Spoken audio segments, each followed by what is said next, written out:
Hi there, and welcome to Marks of Maturity. We're continuing our series on love from 1 Corinthians 13. Now, this next instruction is really pretty challenging. It says that love always trusts. Love always trusts.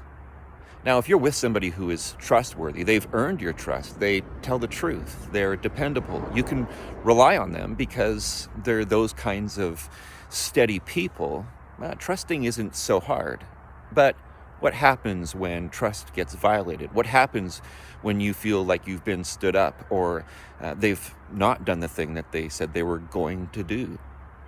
Do you just blindly extend trust to that person? I don't think it quite works like that, but let me tell you a short story from my own life that I think helps us to understand how we can live this out even as flawed and broken people.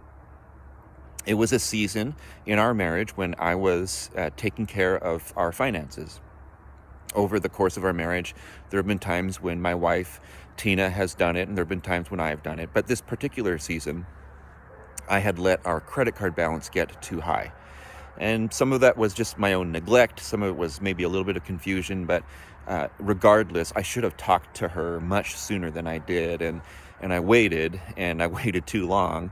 And then that balance became a problem. And I remember just dreading the conversation, but needing to have it with her. And so I talked to her and let her know what was going on. And yeah, she was surprised. She was like, "What are you doing?" But she extended trust to me, I think, in a healthy way. It wasn't about ignoring the thing. It wasn't about saying, "Oh, that's no big deal." It was about, let's find a solution, and we did. We worked through that. We got into financial health quite quickly after that, and that was a positive thing. And so what I wanted to communicate is that trust isn't always about this blind, sort of trust fall exercise kind of an idea. Sometimes it's simply about moving towards that other person, and it's being mindful of what our strengths and weaknesses are. It is being mindful of this bad thing happened and owning our own stuff. By the way, if you're the one who's done something wrong, confession is way better than discovery. Confession is way better than discovery. In fact, that can be a building block of trust where you've owned your own stuff and you've given them a platform for honest, good trust to be built again. And it's going to take time. It's going to take time. And it took a little bit of time for us, but we were able to work through it, and we love each other, and we're continuing to celebrate a wonderful marriage together.